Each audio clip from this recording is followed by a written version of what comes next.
আজকের ক্লাসে আমি তোমাদেরকে শেখাবো হেল্পিং ভার্বের পাওয়ার কি। এই হেল্পিং ভার্ব ছাড়া কিন্তু কোনো দিনই আমরা ইংরেজি শিখতে পারবো না। ইংরেজি বাক্য গঠন করতে গেলে আমাদেরকে হেল্পিং ভার্ব জানতেই হবে। তো চলো আজকের ক্লাসে আমরা দেখে নিই হেল্পিং ভার্বের পাওয়ার কতটা। দেখো স্ক্রিনে একটা উদাহরণ দেখতে পাচ্ছি, আই গোয়িং। কেউ কি বলতে পারবে এখানে আই গোয়িং এর অর্থ কি? হ্যাঁ, আমার অনেক দুর্বল ভাইয়েরা রয়েছে, তারা এখানে অর্থ করে ফেলবে আই মানে আমি আর গোয়িং মানে যাচ্ছি। তো আই গোয়িং মানে আমি যাচ্ছি, কিন্তু না, এভাবে অর্থ করি না।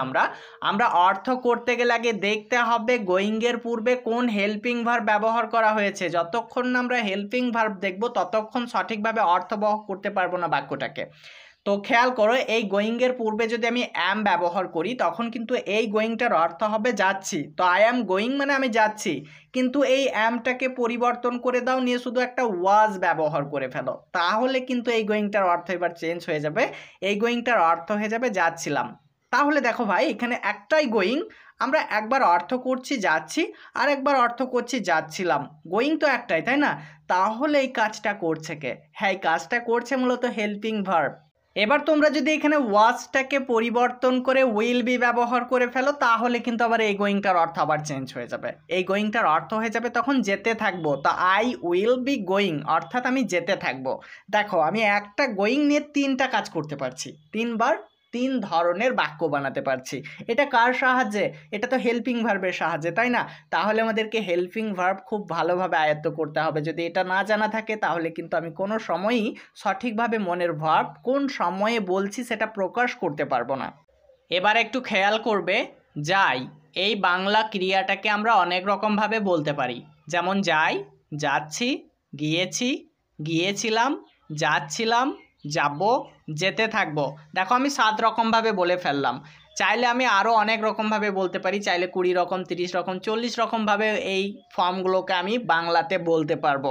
কিন্তু ইংরেজিতে যখন এগুলোকে আমরা বলতে যাব শুধুমাত্র 5টি ফর্ম রয়েছে: গো, ওয়েন্ট, গন, গোয়িং, গোজ।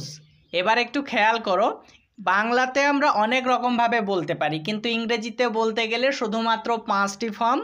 এই যে 5টি ফর্ম আমরা দেখতে পাচ্ছি, এই 5টি ফর্ম দিয়ে তুমি বাংলাতে 50 রকমভাবেও যদি বলো তাহলে কিন্তু এই 5টা ফর্ম দিয়েই আমরা মেকআপ করতে পারবো শুধুমাত্র হেল্পিং ভার্বের সাহায্য নিয়ে। হ্যাঁ, তবে একটা কথা খেয়াল রাখবে, সিম্পল প্রেজেন্ট টেন্স এবং সিম্পল পাস্ট টেন্সের ক্ষেত্রে আমাদেরকে হেল্পিং ভার্বের ব্যবহার করতে হয় না। দেখো, এখানে গো এবং গোজ এই দুইটা ব্যবহার করতে হয় সিম্পল প্রেজেন্ট টেন্সে, আর ওয়েন্ট এটা ব্যবহার করতে হয় সিম্পল পাস্ট টেন্সে। তাহলে পড়ে থাকছে আর দুইটা ভার্ব, গন এবং গোয়িং।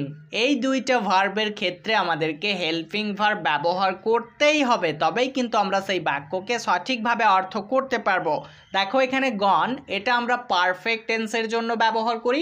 সেটা হতে পারে প্রেজেন্ট পারফেক্ট, সেটা হতে পারে পাস্ট পারফেক্ট, বা সেটা হতে পারে ফিউচার পারফেক্ট। আর গোয়িং এই ভার্বটাকে আমরা ব্যবহার করি কন্টিনিউয়াস টেন্সের ক্ষেত্রে। সেটা হতে পারে প্রেজেন্ট কন্টিনিউয়াস, সেটা হতে পারে পাস্ট কন্টিনিউয়াস, বা সেটা হতে পারে ফিউচার কন্টিনিউয়াস। এবার একটু ভালোভাবে লক্ষ্য করবে, আমরা সিম্পল প্রেজেন্ট টেন্সে কোনো হেল্পিং ভার্বের ব্যবহার করি না গো এবং গোজ এই দুইটা ভার্বের ক্ষেত্রে। উদাহরণ দেখি চলো, আমি যাই, আই গো। আই মানে আমি, গো মানে যাই। দেখো, এখানে কোনো হেল্পিং ভার্বের ব্যবহার করা হয়নি। এবার যদি বলি সে যায়, তাহলে আমাদেরকে বলতে হবে হি গোজ। এখানে কিন্তু হি গো বলা যাবে না, এখানে আমাদেরকে হি গোজ বলতে হবে। তখন কিন্তু V5 ব্যবহার করতে হয় থার্ড পারসন সিঙ্গুলার নাম্বারের ক্ষেত্রে।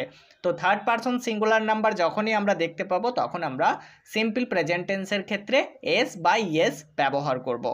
এবার একটু খেয়াল করবে, আমরা সিম্পল পাস্ট টেন্সের ক্ষেত্রেও হেল্পিং ভার্বের ব্যবহার করব না। যেমন আমি গিয়েছিলাম, তো বলতে হবে আই ওয়েন্ট। এখানে কিন্তু ভার্বের 2 নাম্বার ফর্ম ব্যবহার করতে হবে ওয়েন্ট।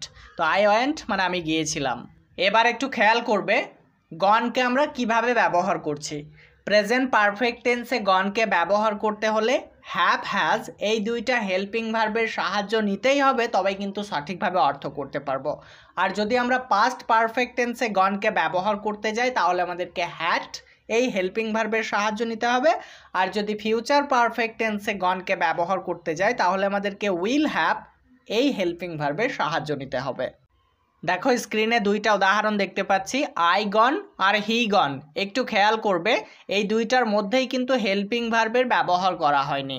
তো আমাদেরকে যদি এটা প্রেজেন্ট পারফেক্ট টেন্সে বলতে হয় তাহলে হ্যাভ না হলে হ্যাজ হেল্পিং ভার্বের ব্যবহার করতে হবে। তো আই, ইউ, উই, দেই এই চারটে সাবজেক্টের সাথে হ্যাভ হেল্পিং ভার্ব ব্যবহার করতে হয়। হি, সি, নেম, ইট এই চারটে সাবজেক্টের সাথে হ্যাজ হেল্পিং ভার্বের ব্যবহার করতে হয়।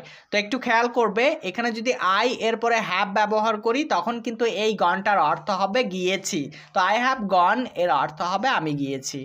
এবার তোমরা হি এর পরে হ্যাজ হেল্পিং ভার্বের ব্যবহার করো, তাহলে পরে এই গনটার অর্থ হবে গিয়েছে। তাহলে হি হ্যাজ গন অর্থাৎ সে গিয়েছে। এবার একটু ভালোভাবে লক্ষ্য করতে হবে গিয়েছি আর গিয়েছে এই দুইটাকে যদি আমরা পাস্টে বলতে যাই, অর্থাৎ গিয়েছিলাম বা গিয়েছিল এটা যখন বলতে যাব তখন কিন্তু আমাদেরকে এই হ্যাভ এবং হ্যাজ এই দুইটা হেল্পিং ভার্বের পরিবর্তন করতে হবে। তখন আমাদেরকে এই দুইটা হেল্পিং ভার্বকে পরিবর্তন করতে হবে হ্যাডে। প্রত্যেকটা সাবজেক্টের পরেই আমরা হ্যাড ব্যবহার করতে পারবো। তো বলতে হবে আই হ্যাড গন অর্থাৎ আমি গিয়েছিলাম, হি হ্যাড গন অর্থাৎ সে গিয়েছিল।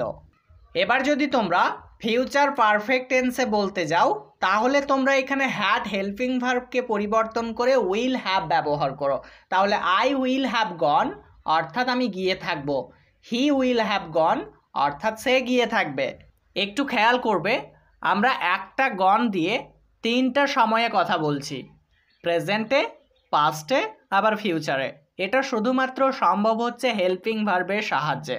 নিয়মিত ভিডিও আপডেট পেতে হলে আমাদের ফেসবুক পেজটা একটু ফলো করে নাও। ফেসবুক পেজের নাম হচ্ছে ডিজিটাল স্টাডি, লিঙ্কটা ডেসক্রিপশন বক্সে।